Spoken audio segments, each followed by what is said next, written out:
Recibí la llamada 4 meses después de la boda de mi hermana. El videógrafo. Un tipo anodino llamado Javier. Murmuró con voz temblorosa: «Señora Elena. Debe ver esto primero. No es lo que parece». En ese momento, mi mundo se resquebrajó como una copa de cristal fino bajo el tacón de una bailaora flamenca. Y supe que la traición no era solo un rumor, sino una puñalada en la espalda que aún sangraba. Yo soy Elena Vargas, una abogada de 38 años en Madrid, acostumbrada a diseccionar mentiras en tribunales donde la verdad se vende al mejor postor. Pero esa tarde, sentada en mi despacho con vistas a la Gran Vía, el vídeo que Javier me envió por correo electrónico me dejó helada. Mi marido, Carlos, el hombre con quien había compartido 12 años de matrimonio, aparecía en las imágenes besando apasionadamente a mi mejor amiga, Marta, en el jardín trasero de la finca donde se celebró la boda. No era un beso fugaz, sino uno que hablaba de meses de engaño, de risas compartidas a mis espaldas mientras yo organizaba cada detalle de la ceremonia para mi hermana pequeña. «Lucía, ¿cómo pudiste?», susurré al vacío de mi oficina. Pero la pregunta no era para ellos, sino para mí misma. ¿Cómo no lo vi venir? Carlos, con su sonrisa de vendedor exitoso en una empresa de importaciones, siempre había sido el centro de atención en las fiestas familiares. Marta, mi confidente desde la universidad, la que me consoló cuando perdí a mi madre en un accidente de coche hace 5 años. Juntos, formaban una pareja improbable. Pero el vídeo no mentía, sus manos entrelazadas, sus cuerpos pegados contra la pared de piedra, ajenos al bullicio de la celebración. Y lo peor, una frase captada por el micrófono oculto del videógrafo, que grababa tomas extras para el montaje final. Carlos le dijo a Marta: «Elena es solo una fachada. Contigo soy real». Esa frase me perforó el alma, reduciéndome a nada, a una ilusión que ellos habían mantenido por conveniencia. No lloré. No grité. En cambio, apagué el ordenador y salí a caminar por las calles empedradas de Malasaña, donde el ruido de los bares y el olor a tapas fritas me recordaban que la vida continuaba. Indiferente a mi dolor. Mi mente, entrenada en estrategias legales, comenzó a procesar los hechos como un caso judicial. Pruebas, el vídeo. Motivos, codicia. Carlos había ascendido en su trabajo gracias a mis contactos en el bufete. Marta, divorciada y con deudas. Quizá veía en él una salida fácil. ¿Víctima? Yo. Pero no me veía como tal. Las víctimas se rinden, yo. En cambio, sentí un frío cálculo invadiéndome. ¿Por qué ahora? La boda de Lucía había sido perfecta, con flamenco en vivo y cava fluyendo como un río. Yo había pagado la mitad, orgullosa de mi rol como hermana mayor protectora. Ahora, esa generosidad se volvía en mi contra. Esa noche, en nuestra casa en Chamberí, Carlos llegó tarde, oliendo a colonia barata que no era la suya. Me besó en la mejilla como si nada, hablando de un día agotador en la oficina. Lo observé mientras cenábamos paella recalentada, sus ojos evasivos, sus manos que tamborileaban en la mesa. «¿Estás callada hoy?», comentó. Respondí con una sonrisa falsa, solo cansada. Pero en mi interior, el silencio se convertía en arma. No lo confrontaría aún. Confrontar sería darles el poder de negar, de justificarse. En cambio, decidí esperar. Observar. Empecé a revisar sus mensajes en el móvil mientras dormía. Sutilmente, sin dejar rastro. Descubrí correos electrónicos codificados. Planes para verse en hoteles discretos de las afueras. Marta le escribía: no aguanto más esta doble vida. Él respondía: paciencia. Amor. Pronto estaremos libres. La Kimnen fue lo más duro. Cada mañana. Al despertar junto a él. Sentía náuseas. Me obligaba a actuar normal. A cocinar desayunos. A planear vacaciones que nunca tomaríamos. Me convencía a mí misma: sobrevive un día más. No por ellos. Sino por ti. En el trabajo. Me sumergía en casos de divorcios contenciosos. Donde mujeres como yo perdían todo por impulsos emocionales. Aprendí que la venganza no era un estallido. Sino una red tejida con paciencia. Comencé a documentar todo: capturas de pantalla. Grabaciones de voz en reuniones casuales donde mencionaban nombres. Pero el precio era alto. Mis noches se llenaban de insomnio. Mi reflejo en el espejo mostraba ojeras profundas. Y una voz interna susurraba: ¿vale la pena? ¿No sería mejor olvidar? Rechacé esa voz. IMLNG no salvaba a nadie, solo perpetuaba la mentira. Recordé a mi madre. Que murió sola en ese accidente porque mi padre la había abandonado por otra. Dejándola vulnerable. Yo no sería como ella. En una cena familiar. 2 semanas después de la llamada. Vi a Marta riendo con Lucía. Como si nada. Su hipocresía me enfureció. Pero me contuve. En cambio, le pregunté casualmente sobre su vida amorosa. Oh. Nada serio. Mintió. Y Carlos la miró con complicidad. Ese intercambio fue el catalizador: supe que el silencio había terminado. Comenzaría a manipular. A usar sus propias debilidades contra ellos. Primero, contacté a Javier de nuevo. Le pagué para que editara el vídeo. Eliminando cualquier rastro de su origen. Y lo guardé en una nube segura. Luego, investigué sus finanzas. Carlos tenía deudas ocultas en apuestas deportivas, Marta. Un préstamo bancario pendiente.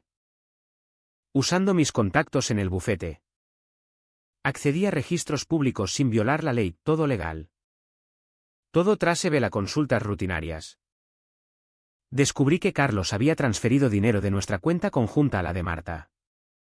Disfrazado como gastos de negocio.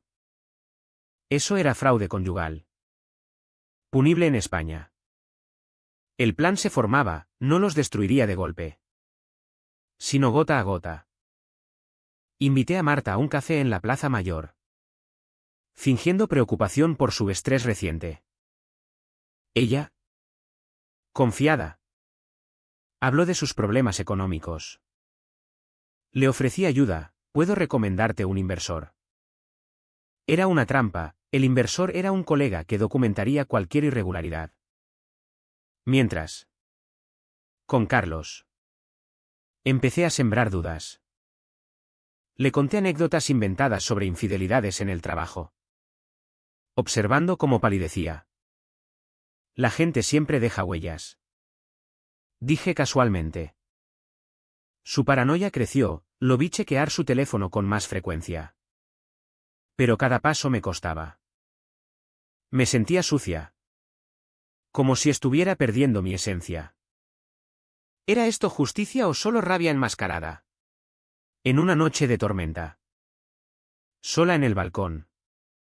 Dudé. Llamé a Lucía. Mi hermana. Pero no le conté nada. ¿Todo bien? ¿Mentí? Ella, recién casada y feliz, no merecía esta carga. El aislamiento me devoraba. Pero seguí adelante. La venganza no era un lujo, era supervivencia en un mundo donde la lealtad era moneda falsa. Al final de ese mes, Tenía suficiente evidencia para un divorcio demoledor. Pero no lo presenté aún. Quería que sufrieran como yo, en silencio. En la incertidumbre. Les envié un mensaje anónimo desde un burner phone, sé lo que hicisteis en la boda. Pronto. Todos lo sabrán. No firmé. Que imaginaran quién. Que se volvieran locos mutuamente. La espera se convirtió en mi aliada más cruel. Cada día. Observaba a Carlos con detenimiento clínico. Como un entomólogo estudiando un insecto bajo el microscopio. Sus hábitos habían cambiado, llegaba antes a casa. Cocinaba cenas elaboradas como ofrendas de paz. Pero sus ojos traicionaban el miedo. ¿Todo bien en el trabajo? Preguntaba. Y yo respondía con un psit seco. Saboreando cómo su sonrisa se tensaba. Marta. Por su parte. Evitó mis llamadas durante una semana. Alegando viajes de trabajo. Sabía que el mensaje anónimo los había unido en paranoia. Pero también los separaba. ¿Quién había enviado eso? ¿El uno al otro? En mi despacho. Entre pilas de expedientes. Planeaba el siguiente movimiento. Usé la ley como escudo y espada. En España, el adulterio no es delito. Pero el fraude sí. Descubrí que Carlos había falsificado mi firma en un documento para un préstamo conjunto. Destinado a cubrir sus deudas y, presumiblemente, los caprichos de Marta. Eso era falsificación de documentos. Un delito penal. Contacté a un investigador privado. Un ex policía llamado Raúl. Recomendado por un colega. Discreción absoluta. Le dije. Él rastreó sus movimientos, reuniones en un hotel de Atocha. Compras en tiendas de lujo pagadas con tarjetas compartidas. Fotos. Recibos. Todo acumulado en una carpeta digital que crecía como un tumor. Pero el costo emocional era devastador. Me despertaba con pesadillas donde yo era la traicionada. Pero también la traidora. Riendo con ellos. Mi reflejo mostraba una mujer endurecida. Con líneas en la frente que no estaban allí antes. En una sesión de terapia que empecé en secreto, no podía contarle a nadie. Ni siquiera a Lucía. La psicóloga me preguntó, ¿qué ganas con esto? Respondí, control. Pero en el fondo, sabía que perdía humanidad. Cada mentira que contaba para mantener la fachada, Carlos y yo estamos genial, me alejaba de quien fui. Una mujer confiada. Generosa. Decidí escalar. Invité a la pareja a una cena en casa. Fingiendo normalidad. Marta llegó con un vestido rojo que gritaba culpabilidad. Carlos con una botella de Rioja cara. La conversación fluyó superficial, el tiempo en Madrid. El tráfico infernal. Los planes para el verano. Pero yo solté bombas sutiles. He oído de un caso en el bufete, un marido infiel que perdió todo por un vídeo. Carlos se atragantó con el vino, Marta palideció. ¡Qué horror!, murmuró ella. Sí. La verdad siempre sale. Respondí. Mirándola fijamente. El silencio que siguió fue ensordecedor. Cargado de sospechas no dichas. Después de esa noche, Carlos empezó a cuestionarme. ¿Has notado algo raro en Marta?, preguntó una mañana. No. ¿Por qué? Mintió, nada. Solo curiosidad. Pero su insomnio lo delataba, lo oía pasear por el salón a medianoche. Marta me envió un mensaje, necesito hablar. ¿Café? Accedí. En un bar de Chueca. Allí. Con lágrimas falsas. Confesó problemas personales. La manipulé, cuéntame. Soy tu amiga. Habló de deudas. de soledad. Pero evitó mencionar a Carlos. Le ofrecí ayuda legal, sabiendo que cualquier documento que firmara podría usarse en su contra. El giro vino cuando Raúl me informó de algo inesperado: Marta estaba embarazada. Un test de farmacia en la basura de su apartamento, confirmado por una visita a una clínica. ¿De Carlos? Probable. Eso complicaba todo. Mi rabia se intensificó. Pero también la duda. ¿Destruir a una madre soltera? ¿Qué me convertía eso?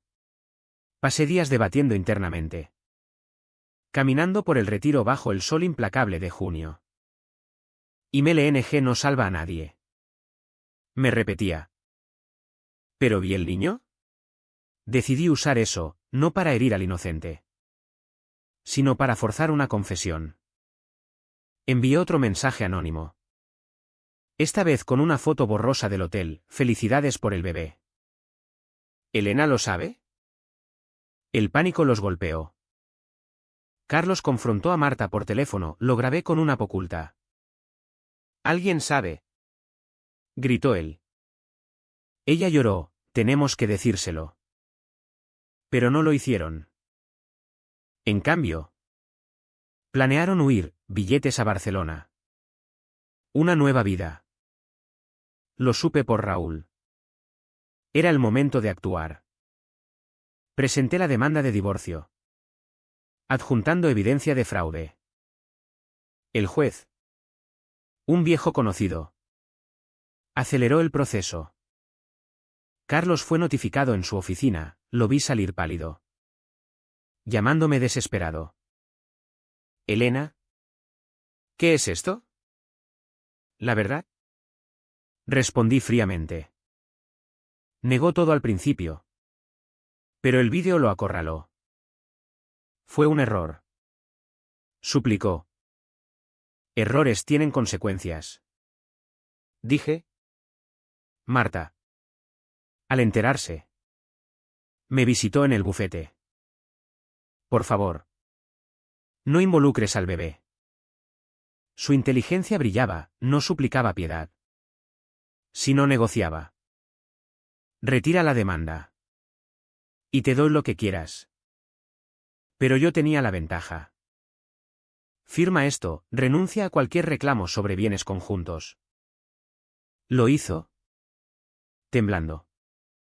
Sabía que podía denunciarla por complicidad en fraude. El precio: mi aislamiento creció. Lucía me llamó, confundida: ¿por qué no me dijiste? Para protegerte. Mentí. Pero en realidad era egoísmo, no quería compasión. Mi corazón se endurecía, como cuero curtido al sol andaluz. La audiencia de divorcio fue un teatro absurdo en los juzgados de Plaza de Castilla. Carlos, con su abogado barato, intentaba pintar un cuadro de arrepentimiento: fue un lapsus. Señoría, amo a mi esposa. Pero las pruebas eran irrefutables: transferencias bancarias, mensajes, el vídeo editado para mostrar solo lo esencial.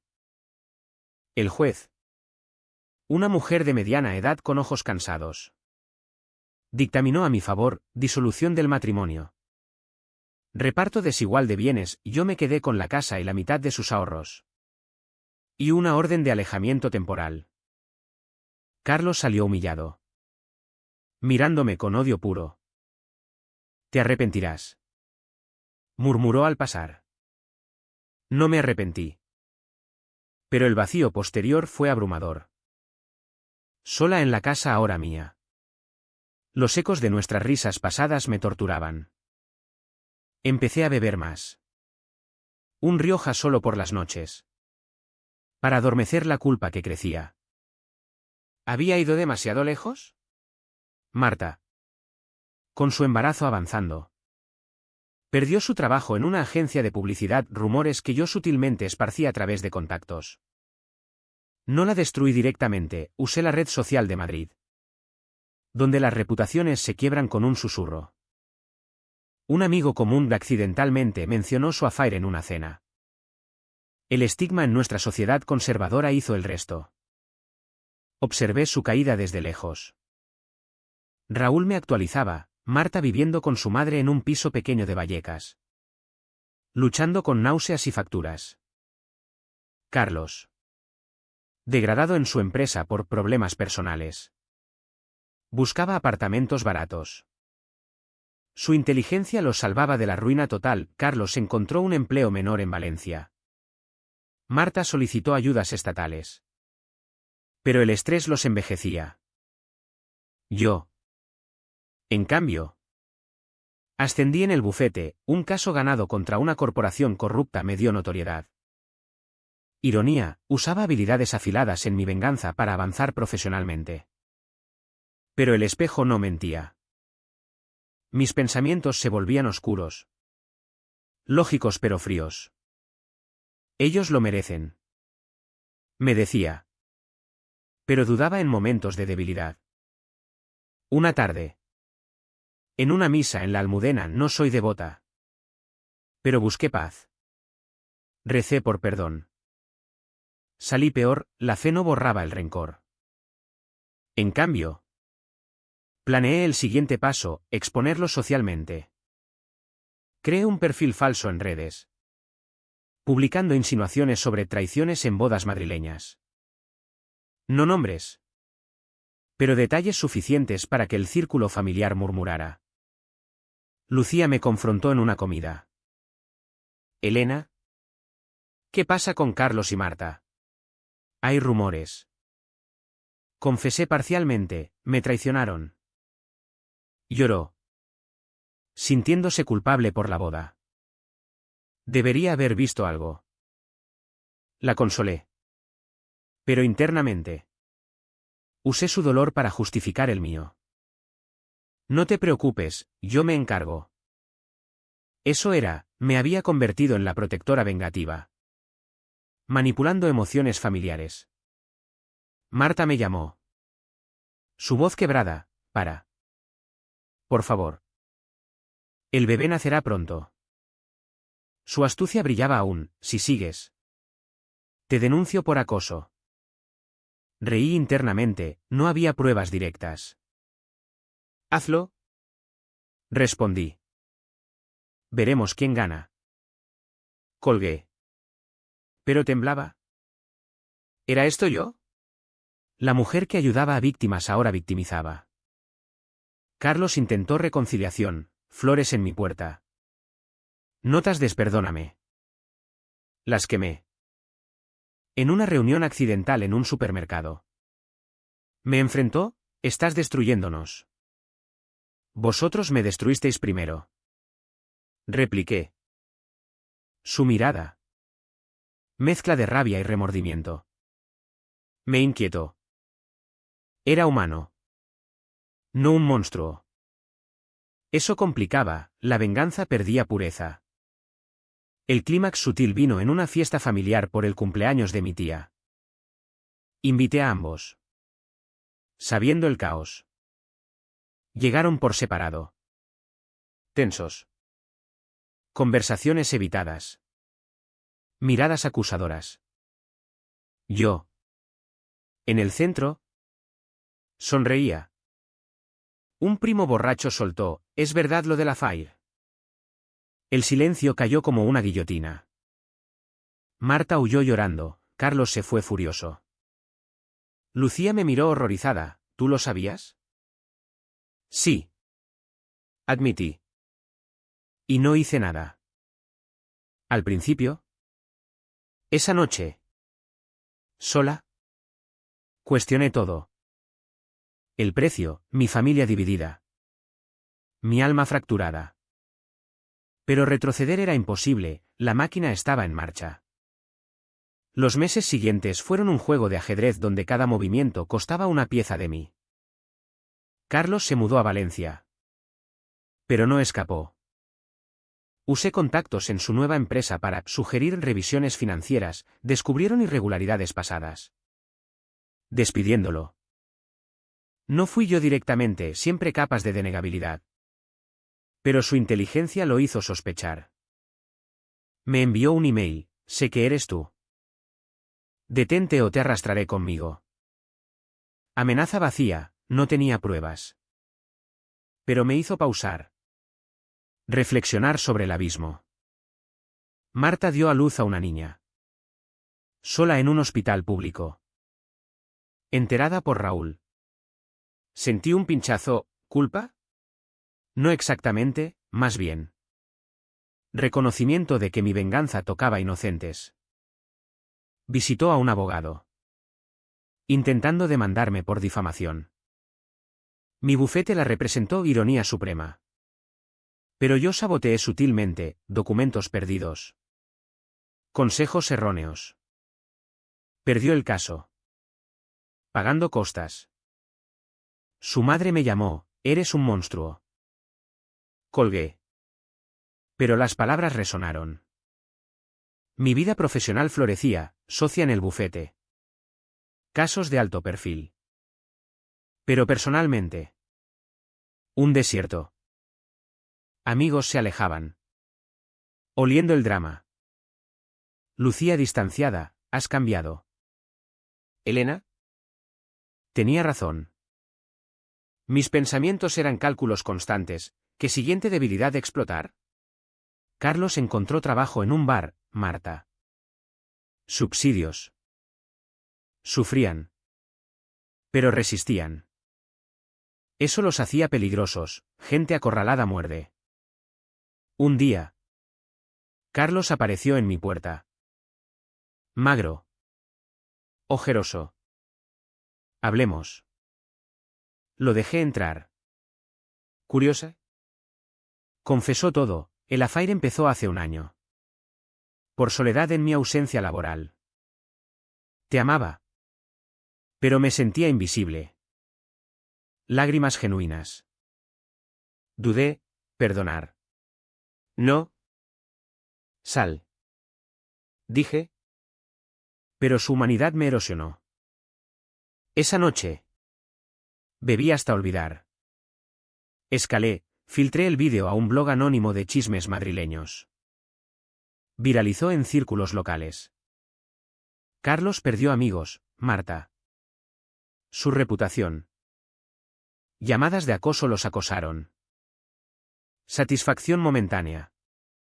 Pero seguida de náuseas. ¿Era esto justicia o sadismo? Lucía me visitó. Enfadada, la niña es mi sobrina. ¿Sabes? Es de Carlos. Confirmado. Estás destruyendo a tu propia familia. Lágrimas mías. Primeras en meses. Ellos me destruyeron. Pero el espejo mostraba una extraña. El contraataque vino, Carlos denunció acoso cibernético.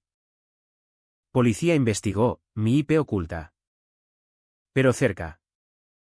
Mi abogado me salvó. Pero el estrés me enfermó, migrañas.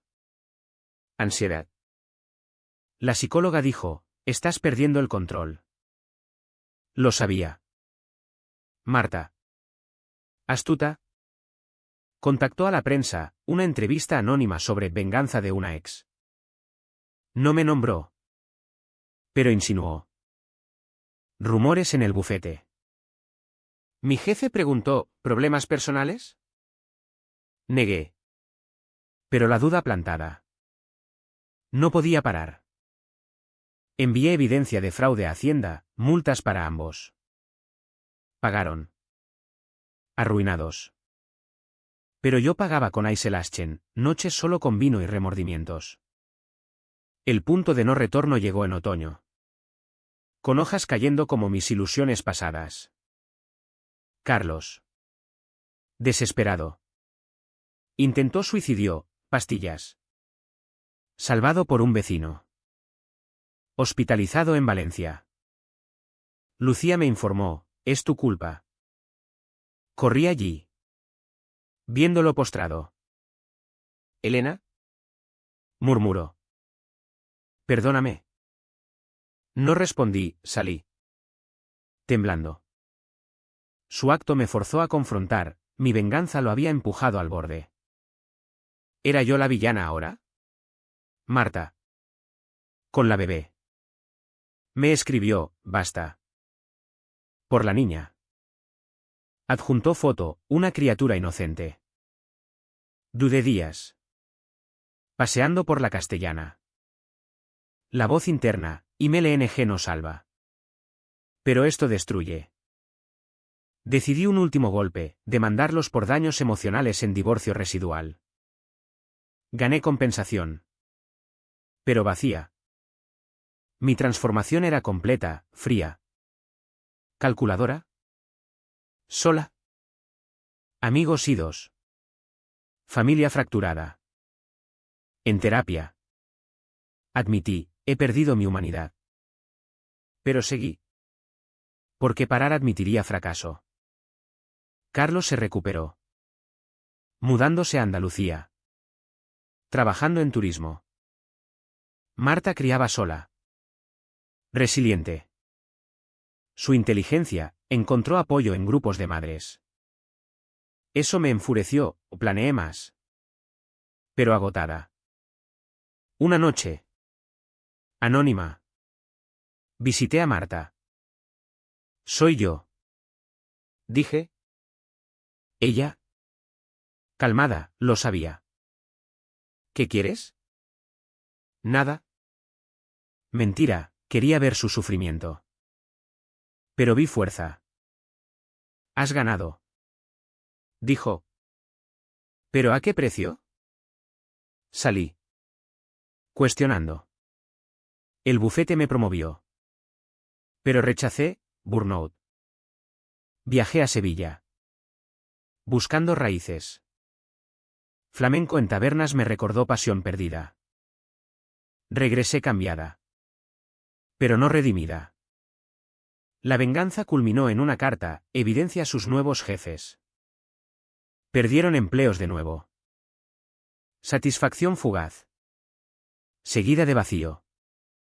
Los años se diluyeron en rutinas huecas. Pero el eco persistía. Carlos terminó en un pueblo olvidado. Bebiendo solo. Marta crió a la niña con amargura. Pero sobrevivieron. Yo. En Madrid. Exitosa pero hueca.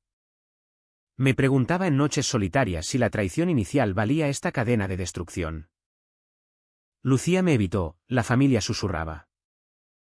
Mi reflejo, una mujer endurecida. Victoriosa pero derrotada. ¿Fue justicia? ¿O solo espejo de su maldad?